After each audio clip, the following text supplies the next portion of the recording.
Eu já vejo três tipos de comportamento de um dono de empresa familiar que é mais de criar a própria empresa, né? Que ele tem essa questão de, olha, tá procurando, tô procurando melhorar, tô procurando inovar, todo esse processo, né? Tô procurando desconstruir a minha empresa para construir ela mais forte, com mais inovação. O primeiro ponto é essa cultura mesmo de inovar e de melhoria. Então ele tem um produto, ele quer melhorar esse produto para atingir um outro público ou melhorar até esse produto para agregar mais valor para esse público que ele já vende. Às vezes, melhorando esse produto, ele pode vender por um outro preço, né? Ou ele determina dois produtos ali muito próximos e ele consegue aumentar o ticket dele. Mas assim, quando a gente olha, é uma pessoa que está melhorando o serviço dela, ele está, o que eu posso fazer? Qual é o produto que eu posso colocar dentro desse serviço? Ele começa a melhorar. Será que eu estou agradando ou não estou agradando? Será que o meu pós-venda tá legal? Será que minha venda tá bacana? Será que a minha operação tá legal? Então ele está sempre buscando essa inovação e essa melhoria durante o processo completo dele. A gente vê que é muito forte no dono isso, sabe? Como que eu posso agregar mais valor? Como que eu posso tirar mais dor dele? Como que eu posso fazer de uma forma que eu vou ter mais aderência e mais conversão desse cliente? Como que eu posso me posicionar melhor? Então isso é bem bacana a gente ver nesse tipo de dono, né? Quando ele tem mais esse perfil. O segundo é que ele se dedica em estar com pessoas num nível maior. Por quê? Porque ele quer aprender, ele quer ter insights, né? Muitas vezes o que a gente fala muito, né? E a gente troca muito isso com as empresas familiares pô, lê esse livro, conversa com tal pessoa, a gente cria muito acesso, sabe? Olha, eu conheço fulano, eu vou te apresentar. Por quê? Porque a gente quer que essa pessoa, ela crie um modo de pensar, né? Um modo de pensar diferente, que tem ideias diferentes. A gente sabe que algumas pessoas têm algumas sacadas legais, então é bacana essa pessoa ter.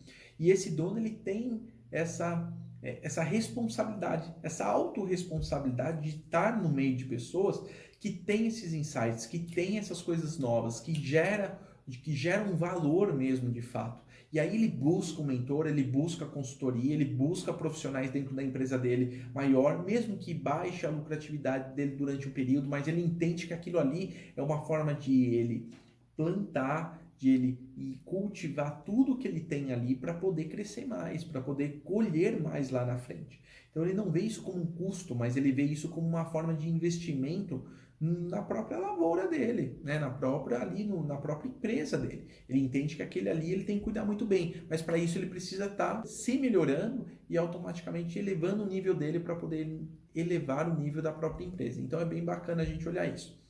E um outro ponto que a gente vê muito assim, essa questão do não consigo ficar acomodado, né? Eu trabalhei com um dono de uma empresa que ele não era acomodado em nada. Eu passei assim um ano na empresa dele, um ano e 7 meses, um ano e 8 meses, e o ano inteiro pareciam que tinham sido 5 anos.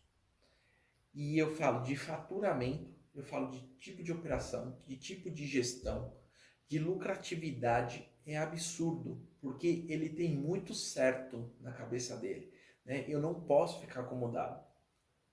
O acomodado é gerar ações para ter acessos e crescer, tá? Quando eu falo não ficar acomodado.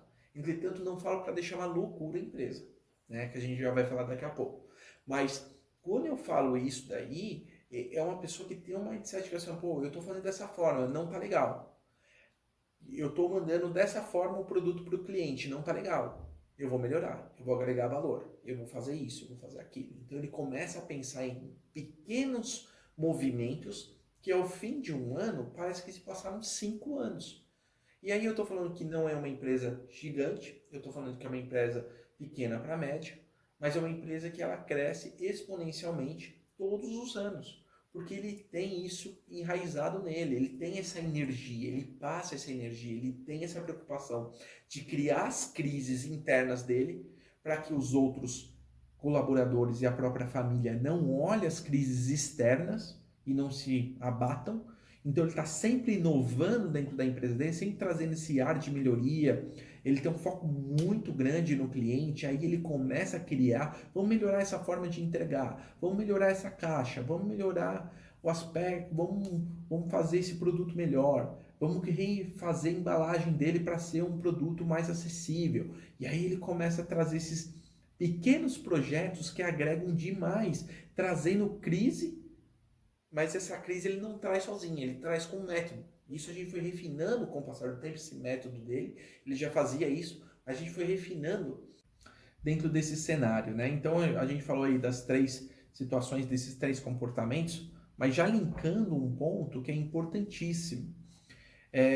Esse não é simplesmente criar muitas ações. Não é simplesmente falar assim, eu vou ficar falando na cabeça da pessoa, tem que criar, tem que criar, tem que fazer, cadê? Não, não é isso. Eu estou falando criar as crises. Quando eu falo de criar as nossas próprias crises, a gente tem que ter muito certo o que a gente quer, para onde a gente está indo, quem nós estamos servindo, o que aquele mercado oferece, o que eu posso criar de diferente, né? Eu posso criar mais conteúdo, eu posso criar uma embalagem melhor do meu produto, eu posso criar uma experiência melhor, eu posso ter um posicionamento mais lapidado e refinado, né, para atingir mais pessoas.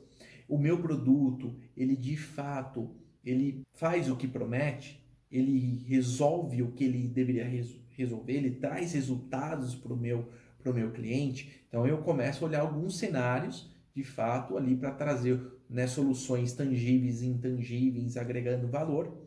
Mas eu preciso ter um planejamento estratégico para isso. Eu preciso ver se o meu planejamento estratégico ele me leva a isso.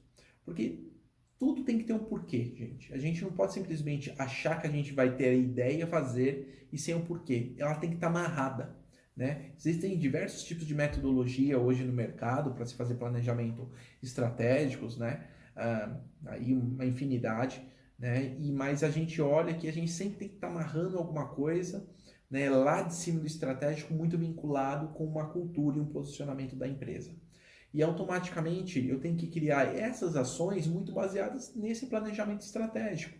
Eles têm que ter começo, meio e fim, quando começa, quando termina, qual é o objetivo desse planejamento estratégico, quais são as ações que nós temos, qual é o objetivo de cada ação, qual é o retorno esperado de cada ação. Ele consegue ser muito exponencial porque ele olha isso, ele olha de uma forma muito como oportunidade, sabe? É que nem eu estaria olhando aqui para vocês falarem assim, olha, eu estou criando todo esse conteúdo bacana, legal, mas eu poderia estar olhando assim, vou ter que criar mais um podcast? Para mim não, para mim é um prazer, para mim eu olho e falo, não, eu estou ajudando mais pessoas, eu estou criando isso, eu estou desenvolvendo mais as pessoas, eu estou agregando mais na vida das pessoas, então eu venho aqui, formulo, estudo como fazer, como criar, quais são os pontos, tudo para poder dar mais ali, agregar mais valor para você. E quando eu não olho dessa forma, eu poderia estar olhando, hoje eu tenho que fazer mais um podcast, tô cansado. Eu vou barrigando, eu vou fazendo isso daí. E é a mesma coisa em qualquer situação da empresa. Vocês veem que é a mesma coisa? A gente tem os mesmos cenários, é tudo como a gente olha. Ou é uma forma de oportunidade, ou é uma forma de peso. E a gente tem que suavizar, a gente tem que olhar para os aspectos mais positivos e não tão negativos. Eu estou participando, por exemplo, de um processo agora de uma empresa que ela está fazendo uma transformação digital e eu estou desenvolvendo essa transformação digital. É uma grande indústria no interior de São Paulo, eles têm mais de 200 representantes pelo Brasil e eles são 100% off, dependente 100% desses representantes dessa forma. É uma indústria grande, fabrica para outros, né? Então eles fazem fabricações com marcas de terceiro, tudo. E aí nesse processo está sendo dolorido para eles fazer essa transformação. Porque o dono não conseguiu fazer um movimento de mostrar a parte estratégica e para onde que está indo. E toda aquela fundamentação que está na cabeça dele, ele guardou para ele. E é um dos aspectos que eu tenho conversado muito com ele. E aí ele fala assim, olha pessoal, vocês precisam fazer essas atividades, vamos criar aqui nossa transformação digital, e-commerce, o RP e tal, e saber mais como que a gente trabalha com o próprio colaborador e tal. E aí nesse aspecto ele criou um peso, ele não criou oportunidade. Ele não criou a oportunidade de desenvolvimento, de inovação da empresa, de agregar mais na vida das pessoas, de ter novos públicos, de trabalhar novos canais de distribuição e todo mundo poder aprender, de aumentar o mix, e isso daí vai aumentar drasticamente todo o conhecimento interno da empresa. ela vai ter mais longevidade, ela vai ter mais lucratividade. Ele não vendeu isso, ele simplesmente, olha, a gente vai montar agora um e-commerce, um RP e vamos para a internet para vender. Pô, o vender é só um meio de poder atingir outras coisas, outros resultados. E é a mesma coisa, a gente tem que olhar muito essa questão, é a oportunidade, é um ponto positivo, não é um ponto negativo, tá? Então a gente olhando esses negativos, que todo mundo faz aquela narrativa que é de impacto, que vai ter isso, que vai ter aquilo, a gente pode viver isso ou a gente pode olhar tudo aquilo ali, olhar para dentro da nossa empresa familiar e agregar e falar assim, não, olha, eu vou criar a minha própria crise, muito diferente dessa crise, essa crise positiva que vai me tirar da onde eu estou para agregar, para ser mais positivo, de poder elevar, né, a minha empresa familiar. E para isso você vai ter que criar um planejamento estratégico, você vai criar uma metodologia, você precisa pegar uma metodologia. Porque nem sempre toda iniciativa ela traz pontos positivos, né? Então a gente precisa saber muito bem como executar, mensurar tudo para saber se a gente está indo no caminho certo ou se a gente tem que fazer alguma adaptação ou até muitas vezes abrir mão.